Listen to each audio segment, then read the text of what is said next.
இப்போ நம்ம என்ன பார்க்க போறோம்னா, கரம் யோகத்தன் 2026 வந்து எப்படி நம்ம அப்ளை பண்ணலாம்? எப்படி ரெஜிஸ்டர் பண்ணலாம்? அப்படிங்கிற ப்ரொசீஜர தான் பார்க்க போறோம். மேலேயே உங்களுக்கு வந்து தமிழ், இங்கிலீஷ் அப்படிங்கிறது காட்டும். உங்களுக்கு தமிழ் வேணா தமிழ் குடுத்துக்கலாம். இங்கிலீஷ்னா நீங்க இங்கிலீஷ்லயே வந்து அப்ளை பண்ணிக்கலாம். இதான் வெப்சைட்டு. வெப்சைட் லிங்க் வந்து கீழ டிஸ்கிரிப்ஷன்ல இருக்கும். அப்படியே ஸ்வைப் பண்ணிட்டு வாங்க. இதில டீட்டெயில் எல்லாமே இருக்கும். உங்களோட ஏஜ் கேட்டகரி, பிரைஸு, அதுக்கப்புறம் என்ன கிலோமீட்டர் வந்து யார் யார் எந்த ஏஜ் கேட்டகரில ஓடலாம், அத பத்தி எல்லாமே இருக்கும். அப்படியே ஸ்வைப் பண்ணிட்டு வாங்க. வந்தீங்கன்னா I have read all the instruction அபோன்னு இருக்கும். அத கிளிக் பண்ணுங்க. அடுத்து அப்ளை நவ் குடுங்க. குடுத்ததுக்கப்புறம் நீங்க ஆல்ரெடி வந்து 2024, 2025ல வந்து பார்ட்டிசிபேட் பண்ணியிருந்தீங்க அப்படின்னா, எஸ்ன்னு குடுங்க. குடுத்ததுக்கப்புறம் வந்து உங்களோட பழைய ஃபார்ம் வந்து எடுக்கணுமாங்கிற கேட்கும். ரிட்ரைவ் பண்ணணுமான்னு. எஸ்ன்னு குடுங்க. குடுத்ததுக்கப்புறம் உங்களுடைய அந்த 12 டிஜிட் ஆதார் நம்பர குடுங்க. அதுக்கு டேட் ஆஃப் பர்த், அதுக்கு இமெயில் அட்ரஸ். அத குடுத்தீங்கன்னா, உங்க இமெயில் ஐடிக்கு வந்து ஒரு ஓடிபி வரும். உங்கள் மெயில் ஐடிக்கு வந்து ஓடிபி வரும். அந்த ஓடிபி வந்து உங்களோட ஸ்பேம் மெசேஜில் கூட இருக்கலாம். ஸோ கொஞ்சம் வெரிஃபை பண்ணிட்டு அதுக்கப்புறம் அந்த ஓடிபி போட்டிங்கன்னா உங்களுடைய டைரக்ட் அந்த ஃபார்முக்கு கொண்டு வந்து விட்டுரும். அத குடுத்து நீங்க வெரிஃபை ரேட்ல குடுத்தீங்கன்னா மேட்டர் முடிஞ்சது. சப்போஸ் உங்களுக்கு இமெயில் ஐடி ஞாபகம் இல்ல அப்படின்னா, நீங்க வந்து மேல வந்துட்டு நோன்னு குடுத்துருங்க. டூ யூ பார்ட்டிசிபேட் கரம் யோகத்தான்னு இருக்குல்ல, அது நோ குடுத்துட்டு புதுசா நீங்க வந்து ஓப்பன் பண்ணுங்க. இதில வந்து உங்களுடைய இது. சப்போஸ் நீங்க வந்து ஒரு கேப்டன் இல்லைனா ஒரு ப்ரொஃபசர், லெஃப்டினன்ட் அந்த மாரி இருந்தீங்கன்னா, அத நீங்க மற்றவை அந்த அதர்ஸ் கிளிக் பண்ணிட்டு நீங்க வந்து ரைட் பண்ணிக்கலாம். மிஸ்டர்னா மிஸ்டரு, இல்ல மிஸ்ஸஸ்னா மிஸ்ஸஸ் அத குடுத்துக்கோங்க. உங்க நேம் நேம் வந்து உங்க நேம் என்னவோ அத குடுங்க. இப்ப நான் வந்து எக்ஸாம்பிளுக்கு மணின்னு குடுக்குறேன். உங்க இனிஷியல் வந்து கீழ இருக்கும்ல, அந்த பாக்ஸ்ல வந்து இனிஷியல போடுங்க. சப்போஸ் நீங்க உங்க இனிஷியல் வந்து பின்னாடி போடாம முன்னாடி போடுவீங்க. ஸோ எக்ஸாம்பிளுக்கு வந்து வி மணின்னு இல்லாம மணி, அதுக்கப்புறம் தான் நீங்க இனிஷியல் போடுவீங்க அப்படின்னா, அத கூட நீங்க வந்து மாத்திக்கலாம். சேஞ்ச் பண்ணிக்கலாம். அடுத்து நீங்க உங்களுடைய ஜெண்டர். அதே மாரி நேம் குடுக்கும்போது உங்களுடைய 10த், 12த் சர்டிஃபிகேட்ல எந்த மாரி நேம் இருக்கோ, அதே நேம குடுங்க. மாத்தி குடுத்துறாதீங்க. மெயில்.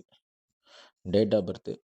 அதே மாரி நீங்க டேட் ஆஃப் பர்த் குடுக்கும்போது ஃபர்ஸ்ட்டு இயர் செலக்ட் பண்ணுங்க. அடுத்து மந்த்து, அடுத்து வந்து டேட்டு. அந்த ஃபார்மேட்ல செலக்ட் பண்ணீங்கன்னா உங்களுக்கு ஈஸியா இருக்கும்.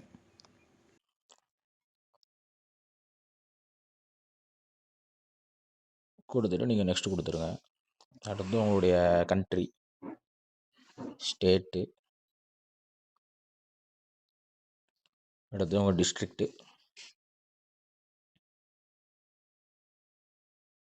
அப்புறம் உங்க சிட்டி,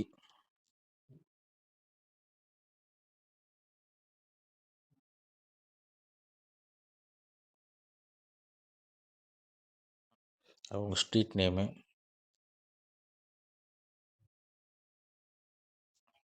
ஹவுஸ் நம்பரு, பின்கோடு, அடுத்து உங்க அதே மாரி உங்க செல்ஃபோன் நம்பரும், வாட்ஸ்அப் நம்பரும் வேற வேறையா இருக்கு அப்படின்னா கூட ஒண்ணும் பிரச்சனை இல்ல. நீங்க மறுபடியும் இப்போ செல்ஃபோன் நம்பர் ஒரு நம்பர் குடுக்கீங்க. அதே தான் வந்து வாட்ஸ்அப் நம்பர்லயும் வந்து ரெப்ளிகேட் ஆகும். அதுக்கப்புறம் நீங்க வாட்ஸ்அப் நம்பர் வந்து வேற நம்பர் அப்படின்னா, அத கூட நீங்க சேஞ்ச் பண்ணிக்கலாம்.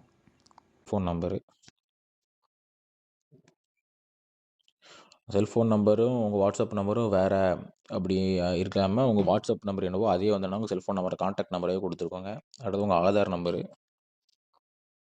நான் சும்மா ரேண்டமா குடுக்குறேன். நீங்க உங்களுடைய ஒரிஜினல் ஆதார குடுங்க. அடுத்து உங்க மெயில் ஐடி.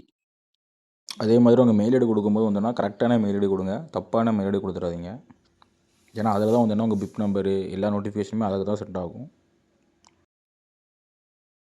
நெக்ஸ்ட் குடுங்க. அதுக்கப்புறம் உங்க பிளட் குரூப் அது என்னவோ அத குடுங்க. அடுத்து உங்களுக்கு எதுவும் கிரானிக் இல்னஸ் நீடித்த நோய் எதுவும் இருக்குன்னா இருக்கு. இல்லன்னா இல்லன்னு குடுங்க.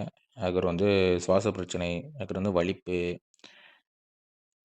அடுத்து வந்து எதுவும் சர்க்கரை நோய், அடுத்து வந்து அலர்ஜி எதுவும் இருக்கா அது. அதுக்கப்புறம் வந்து நீங்க ஏதோ டிசேபிள் பெர்சன்னா இல்லன்னா இல்லன்னு குடுங்க. இருக்குன்னா ஆமான்னு குடுங்க. குடுத்துட்டு நெக்ஸ்ட் குடுங்க. அடுத்து உங்களுடைய கிலோமீட்டர் எத்தனை கிலோமீட்டர் ரன்னிங் ஓட போறீங்களோ அத குடுங்க. உங்க ஷர்ட் சைஸு அது எது நீங்க இதுக்கு முன்னக்கூட்டி அந்த மேரத்தான் வந்து ஓடிருந்தீங்க அப்படின்னா, அந்த இயர வந்து செலக்ட் பண்ணுங்க. இல்லன்னா நன் குடுத்துருங்க. அடுத்து நெக்ஸ்ட் குடுங்க. அடுத்து உங்களுடைய எமர்ஜென்சி கான்டாக்ட். இப்போ உங்களுக்கு எதுவும் பிரச்சனை அப்படின்னா, யார கான்டாக்ட் பண்ணலாமோ அவங்க நேம் ஃபர்ஸ்ட்டு குடுங்க. அடுத்து அவங்களுக்கும் உங்களுக்கு என்ன ரிலேஷன்? பிரதர்னா பிரதர் என்ன ரிலேஷனோ அத குடுங்க. அடுத்து அவங்களுடைய செல்ஃபோன் நம்பர் என்னவோ அத நீங்க குடுங்க. அடுத்து நெக்ஸ்ட் குடுங்க. குடுத்துட்டு இதுதான் முக்கியமான இது. இதில வந்து உங்களுடைய பாஸ்போர்ட் சைஸ் ஃபோட்டோ, கீழ வந்து உங்களோட ஐடி ப்ரூஃப், ஆதாரு, இல்லன்னா ஓட்டர் ஐடி, டிரைவிங் லைசென்ஸ் எதுனாலும் நீங்க குடுக்கலாம். அதில வந்து என்னன்னா, அந்த உங்களோட பாஸ்போர்ட் சைஸ் ஃபோட்டோ வந்து 20 கேபிலேருந்து 50 கேபில இருக்கணும். அதே மாரி உங்களோட ஆதார் வந்து என்னன்னா, 50 கேபிலேருந்து 200 கேபிக்குள்ள இருக்கணும். இப்போ உங்க சைஸ் வந்து என்னன்னா, டிஃபர் ஆகலாம். உங்கள்ட்ட இருக்க சைஸ் வந்து என்னன்னா, கரெக்ட்டா இருக்குமா? இல்லையாங்கிறது உங்களுக்கு தெரியாது. ஸோ, நீங்க அப்படியே மேல ஸ்வைப் பண்ணிட்டு வந்தீங்கன்னா, இமேஜ் சைஸ் ரிடக்ஷன் டூல் படத்தின் அளவை குறைக்க கருவி அப்படின்னு இருக்கும். அத நீங்க கிளிக் பண்ணுங்க. அதில வந்து என்னன்னா, அந்த ரெடியூஸ் இமேஜ் சைஸ் இன் கேபின்னு 2வதுல இருக்கும். அத நீங்க வந்து என்னன்னா கிளிக் பண்ணுங்க.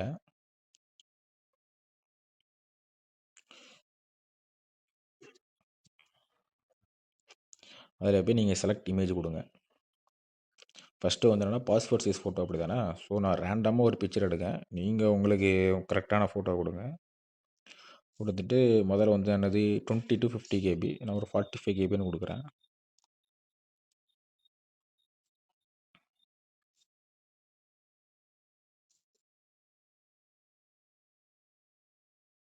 அந்த பிறகு டவுன்லோட் குடுத்துருங்க. அதுக்கப்புறம் பேக் வாங்க. வந்துட்டு அடுத்து வந்து என்னன்னா, உங்களுடைய ஐடி அது அந்த ஐடி ப்ரூஃப் வந்து என்னன்னா, 50 கேபிலேருந்து 200 கேபி. ஒரு 150 கேபின்னு குடுத்துக்கோங்க. ரெடியூஸ் சைஸ் குடுத்துருங்க. குடுத்த பிறகு டவுன்லோட் குடுத்துக்கோங்க. டவுன்லோட் ஆயிரும். ஸோ, அதுக்கப்புறம் வந்து இந்த ஒரு டேப் காலம் இருக்குல்ல, அந்த டேப்ப வந்து என்னன்னா பிரஸ் பண்ணுங்க. அந்த ப்ரீவியஸ் அந்த வெப்சைட்குள்ள அந்த டேப் காட்டும். அத கிளிக் பண்ணிட்டு, ஃபர்ஸ்ட் அந்த இது சூஸ் ஃபைல் உங்களோட பாஸ்போர்ட் சைஸ் ஃபோட்டோ. எப்பவுமே வந்து இது ரீசன்ல வச்சுக்கோங்க. நீங்க ரீசென்ட்டா என்ன டவுன்லோட் பண்ணீங்களோ அது காட்டும் உங்களுக்கு. ஃபர்ஸ்ட் வந்து பாஸ்போர்ட் சைஸ் ஃபோட்டோ. அதுக்கப்புறம் கீழ வந்து என்னன்னா, உங்களுடைய ஐடி ப்ரூஃப்.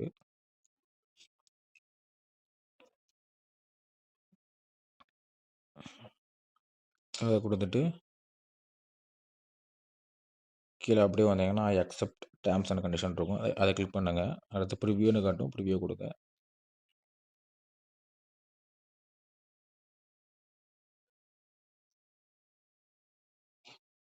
கொஞ்சம் நெட்வொர்க் கொஞ்சம் ஸ்லோவா இருக்கனால உங்களுக்கு எல்லாமே ஸ்லோவா வருது.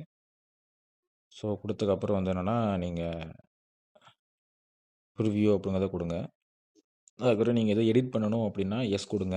இல்ல எதுவும் எடிட் பண்ண தேவையில்ல அப்படின்னா, நீங்க அப்படியே கீழ ஸ்வைப் பண்ணிட்டு வரலாம். வந்துட்டு கீழ வந்து என்னன்னா, சப்மிட்ன்னு இருக்கும். அத குடுத்துருங்க. குடுத்ததுக்கப்புறம் வந்து என்னன்னா, உங்களுக்கான அந்த அப்ளிகேஷன் வந்து சக்சஸ்ஃபுல்லா அப்லோட் ஆயிட்டு அப்படிங்கிறத காட்டும். அதுக்கப்புறம் இந்த டிஸ்ப்ளே ஆகுறது வந்து என்னன்னா, நீங்க ஸ்க்ரீன்ஷாட் எடுத்து வச்சுக்கோங்க. சப்போஸ் ஃபியூச்சர்ல வந்து உங்க பிப் நம்பர் வச்சு கூட உங்களோட டீட்டெயில்ஸ் வந்து என்னன்னா எடுத்துக்கலாம். அதேமாரி உங்க மெயில் ஐடிக்குமே வந்து என்னன்னா, இது வந்து என்னன்னா சென்ட் ஆயிருக்கும். ஸோ, மெயில் ஐடி குடுக்குற மெயில் ஐடியுமே வந்து என்னன்னா, கரெக்ட்டான மெயில் ஐடி வந்து என்னன்னா ரெஜிஸ்டர் பண்ணிக்கோங்க. ஓகே குடுத்துருங்க. அவ்வளோதான். நீங்க ரெஜிஸ்டர் பண்ணியாச்சு. இதுக்கான ப்ரொசீஜர் வந்து இவ்வளோதான்.